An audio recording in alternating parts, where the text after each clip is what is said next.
together. Gideon, Your Weakness, God's Strength by Priscilla Shirer. Before we get started, if you wouldn't mind to please do all the things. You know the drill. Please subscribe to my channel if you haven't already. Truly so grateful for everybody who is subscribed and who will subscribe. Please like this video. That helps me out a ton if you give the video a thumbs up. And as always, please don't forget to leave a comment in the comment section below.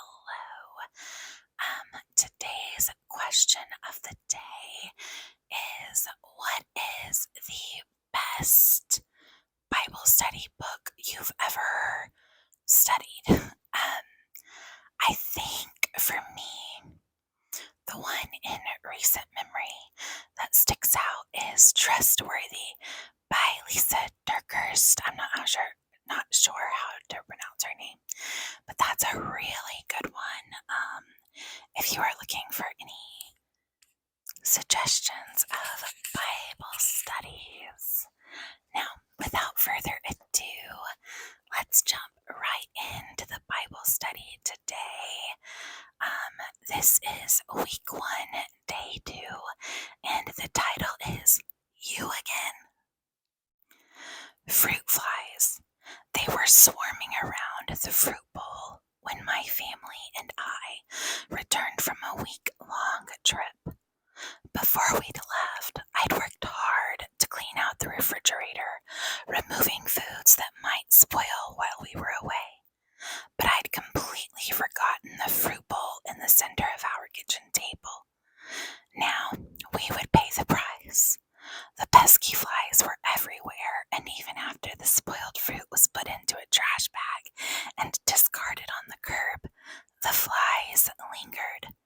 Getting rid of them after they'd had an uninterrupted vacation in our home was quite a chore. The Israelites had compromised their ability to fully enjoy the promises of God and remain strong under His canopy of protection and provision. The negative effects of their half-hearted obedience were swarming like fruit flies all around them. This pattern of disobedience was not new to their generation. It was simply a continuation of the cycle started by ancestors who had also disregarded compliance to God's commands. The pesky pagan neighbors of Gideon's era weren't a new development. They'd been there all along, and getting rid of them would not be easy.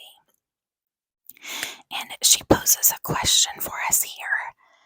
Is there a problem you are contending with today that's an extension of a difficulty someone else, perhaps in your family line, didn't fully conquer in the past? The archenemy Israel will face in this particular segment of scripture is Midian. The Midianites were a fierce nomadic tribe who made their homes anywhere they could plunder, rob, and subdue local inhabitants. While a large portion of this people group moved from place to place, some of them dwelled in cities in the vicinity of Moab. They were a wealthy people whose caravans were considered the ships of the desert, traveling back and forth across the arid landscape with valuable spices and other cargo. It was one of these caravans that purchased young Joseph from his conniving brothers several centuries earlier in Genesis 37, verse 28. The Midians were distant relatives of the Hebrews. The nation of Israel descended through Isaac, the promised seed, while Midian descended from Isaac's half-brother, Midian, son of Abraham's concubine, Keturah. And the first reference is Genesis 25:1. And then she gives us a prompt and a family tree. She says, look over Abraham's family tree below. Note his descendants through Keturah. Circle Abraham, Keturah,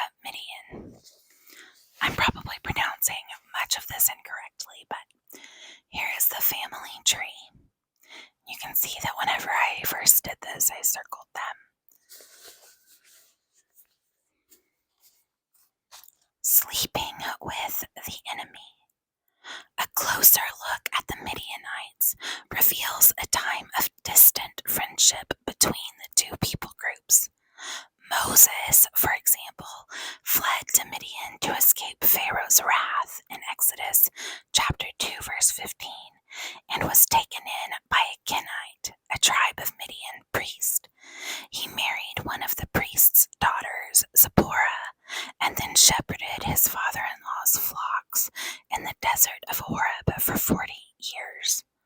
God spoke to Moses from a burning bush while he was tending these flocks.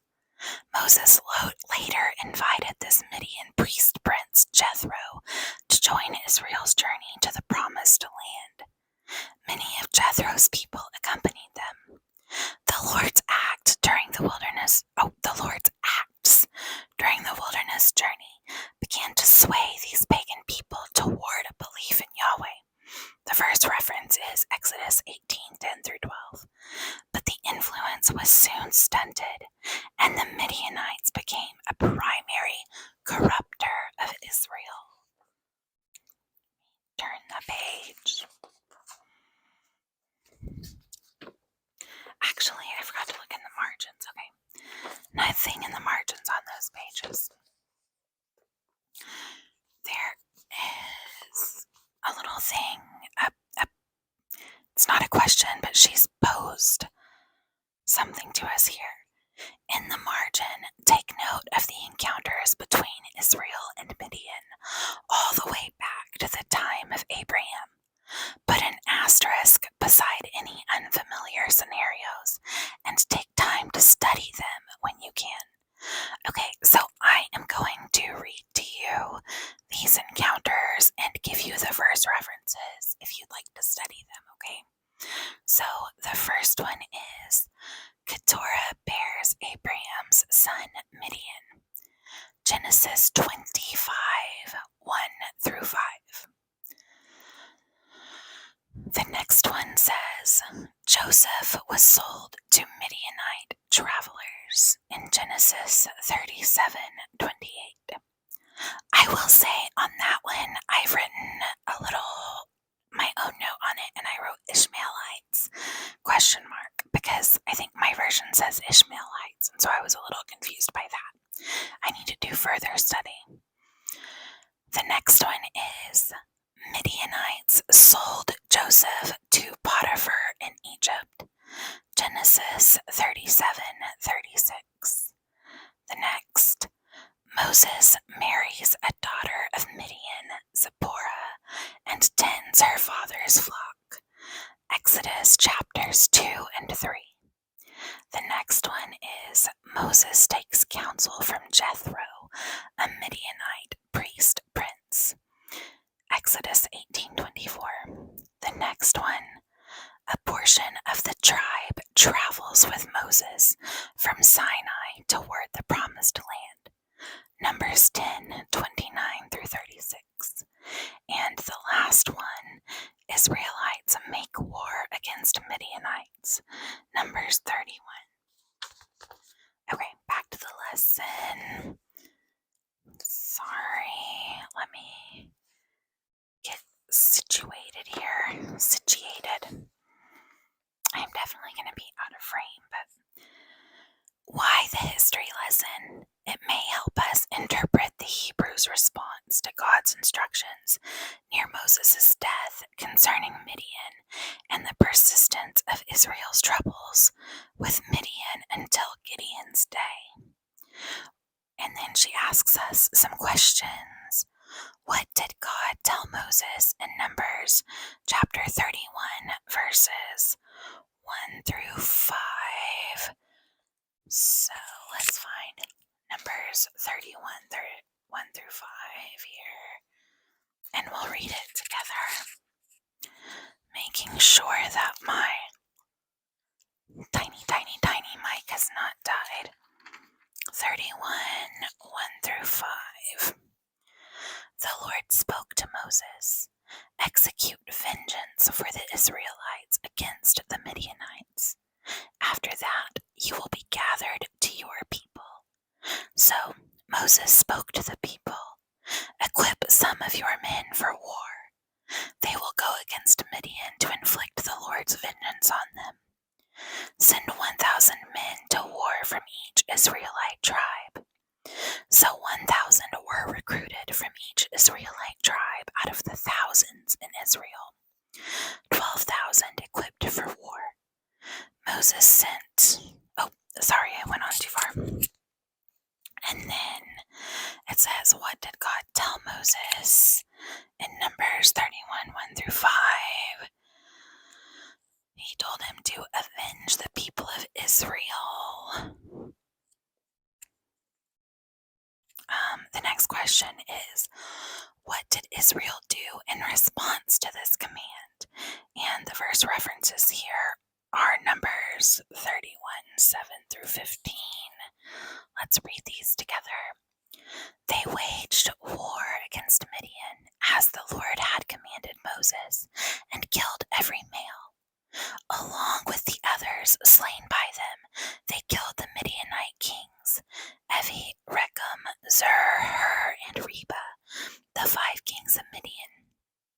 They also killed Balaam, son of Beor, with the sword. The Israelites took the Midianite women and their children captive, and they plundered all their cattle, flocks, and property. Then they burned all the cities where the Midianites lived, as well as all their encampments, and took away all the spoils of war, and the captives, both man and beast.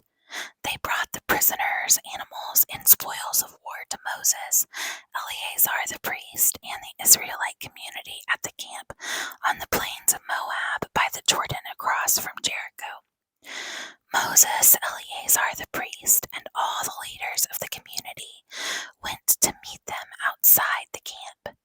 But Moses became furious with the officers, the commanders of thousands, and commanders of hundreds who were returning from the military campaign. Have you let every female live? He asked them. Oh, it was to 17, I'm sorry. Yet they are the ones who, at Balaam's advice, incited the Israelites to unfaithfulness against the Lord in the Peor incident, so that the plague came against the Lord's community. So now, kill all the male children, and kill every woman who has had sexual relations with a man. So, the question is, what did Israel do in response to this command? And it gives you options, and spoiler alert, all of the options are correct. They slaughtered all the males, spared the women and children, killed the kings, plundered the city, and took the spoils. And then the next question is, of the options you chose, which violated God's command in verse 15? Give you 5 seconds. 1, 2, 3. The answer is letting all the women live. How might Israel's initial relationship with Midian have played a part in Israel partially obeying God's instructions? Okay. Let's continue our lesson. The divine mandate to annihilate the Midianites was carried out incompletely. The pattern of half-hearted obedience when dealing with enemies seems embedded into the Hebrew psyche. Moses sought to rectify the people's actions by commanding that everyone except the virgin girls be killed. But the small remnant, along with the nomadic Midianite population, was apparently enough to reinvent this tribe of fierce people who sought vengeance on Israel later. When that day came, the Midianites were as thick as a swarm of locusts. The reference for that is Judges 7:12, terrorizing God's people. As far as we can tell from Scripture, Moses acted on God's orders, but the Hebrews were marked even in the early days by an unwillingness to completely obey God. Their penchant for leaving God's business half done created a ripple of consequence for God's people. What a sobering thought to consider. Yesterday's partial obedience creates staggering consequences in today's experiences. And I like what she has in the margin on this page. It says, today's difficulties are often a result of yesterday's disobedience. Sounds about right. Okay, and then she poses this to us. Consider this question again in light of what you are learning today. Is there anything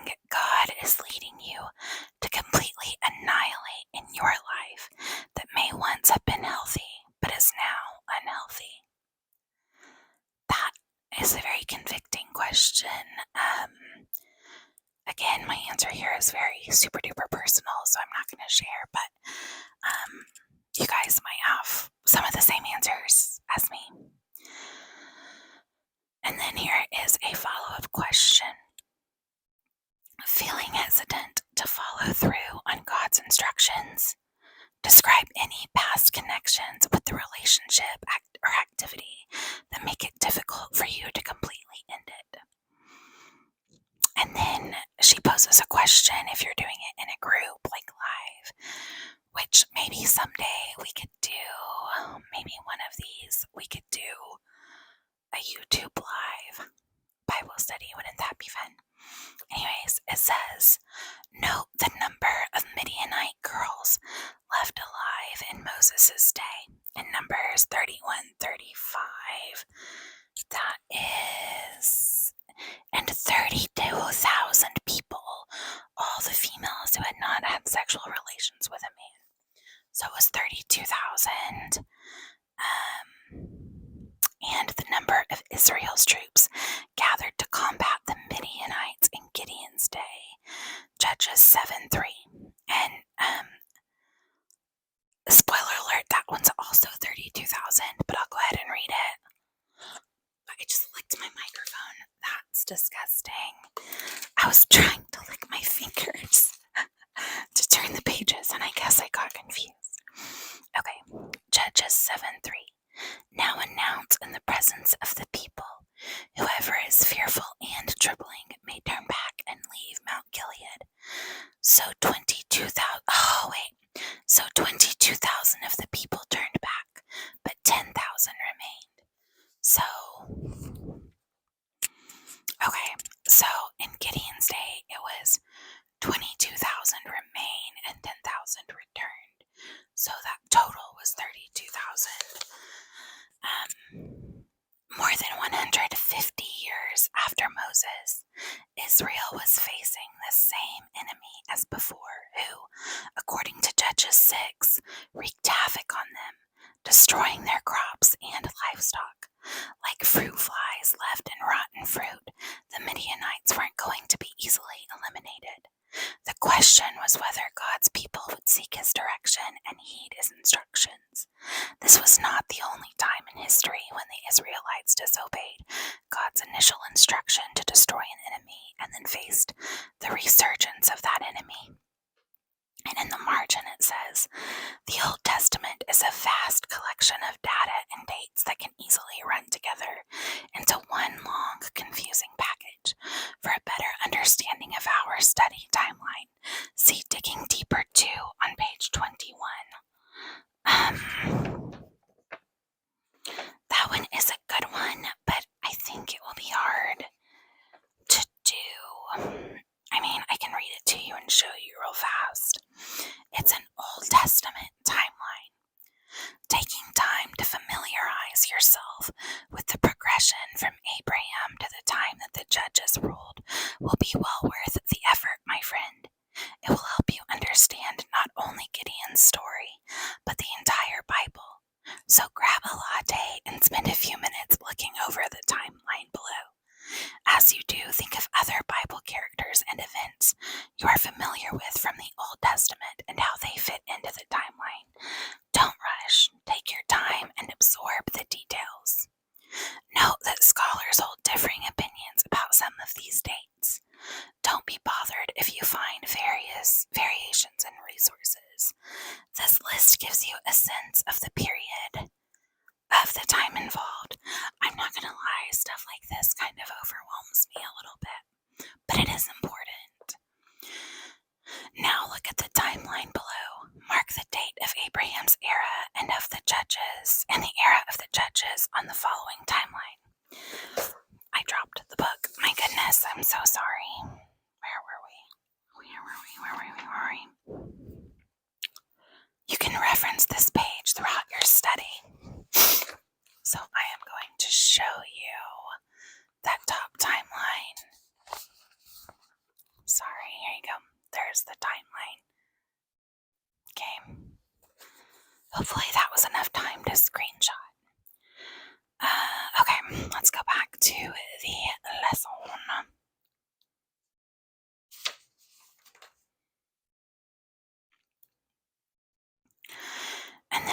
says, read 1 Samuel chapter 15, 1 through 9, and chapter 30, 1 through 3.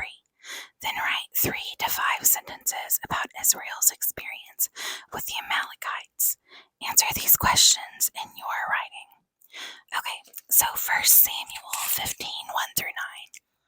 Also, while I'm looking for this, please don't forget that 9 months ago, when I started this study with you guys, I did read the chapters that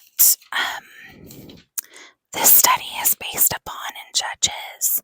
So if you don't remember any of that, I would recommend you go watch that video first and then come back to the first lesson and then this lesson. Or if you need a refresher, just go to the original video where I read those chapters. Or of course you can read the chapters yourself. But I did just want to remind you that I did do a video with those. Okay. 1 Samuel chapter 15 verses 1 through 9. Samuel told Saul, Saul, the Lord sent me to anoint you as king over his people Israel. Now listen to the words of the Lord. This is what the Lord of hosts says. I witnessed what the Amalekites did to the Israelites when they opposed them along the way as they were coming out of Egypt. Now go and attack the Amalekites and completely destroy everything they have. Do not spare them. Kill men and women, children and infants, oxen and sheep, camels and donkeys. Then Saul summoned the troops and counted them at Elam, 200,000 foot soldiers and 10,000 men from Judah. Saul came to the city of Amalek and set up an ambush in the wadi. He warned the Kenites, since you show kindness to all the Israelites when they came out of Egypt, go on and leave. Get away from the Amalekites, or I'll sweep you away with them. So the Kenites withdrew from the Amalekites. Then Saul struck down the Amalekites from Havilah all the way to Shur, which is next to Egypt. He captured Agag, king of Amalek, alive, but he completely destroyed all the rest of the people with the sword. Saul and the troops spared Agag and the best of the sheep, cattle, and choice animals, as well as the young rams and the best of everything else. They were not willing to destroy them, but they did destroy all the worthless and unwanted things. And then it wants us to read 1 Samuel chapter 30, 1 through 3. So let's find that. David and his men arrived in Ziklag on the 3rd day. That's fun to say. Ziklag, Ziklag, Ziklag. The Amalekites had raided the Negev and attacked and burned down Ziklag. They also had kidnapped the women and everyone in it, from the youngest to the oldest. They had killed no one, but had carried them off as they went on their way. When David and his men arrived at the town, they found it burned down. Their wives, sons, and daughters had been kidnapped.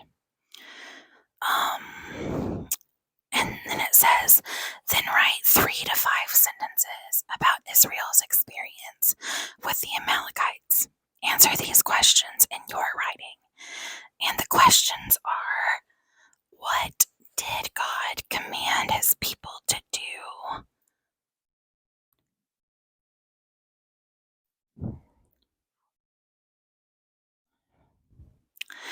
I wrote down to kill everyone and everything. The next question is, how did they respond?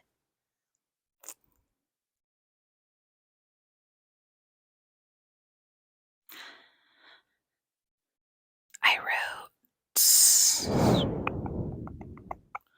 by not killing everyone and keeping the best for themselves, so they let the women and children live.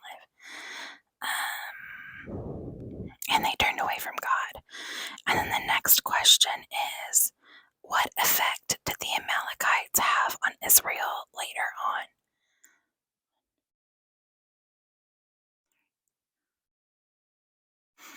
They killed their women and children.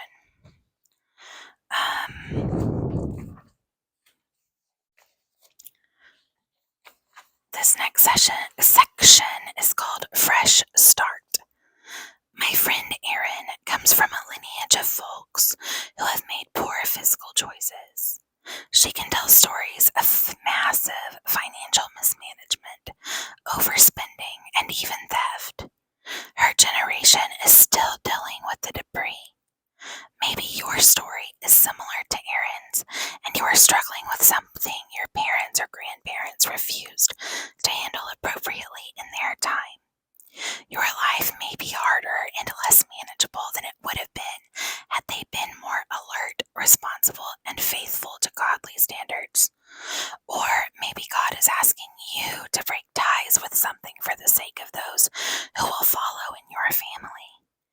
Israel can relate to you in either case.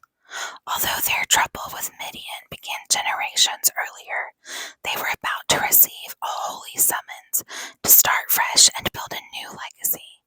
They were not to wallow in their ancestors' mishaps or continue their rebellion. This was a brand new day, and Yahweh's grace was on a brand new mission. No matter their history, the Israelites had a God who would raise up an individual to change the tide of his people. In their day, it was Gideon. I wonder if in this day, it's you. Man, that's such a beautiful statement. No matter their history, the Israelites had a God who would raise up an individual to change the tide of his people. I was about to start talking about Gideon, but I'll wait till we get further into the Bible study for that. At the end of this, it says to end today's lesson in prayer.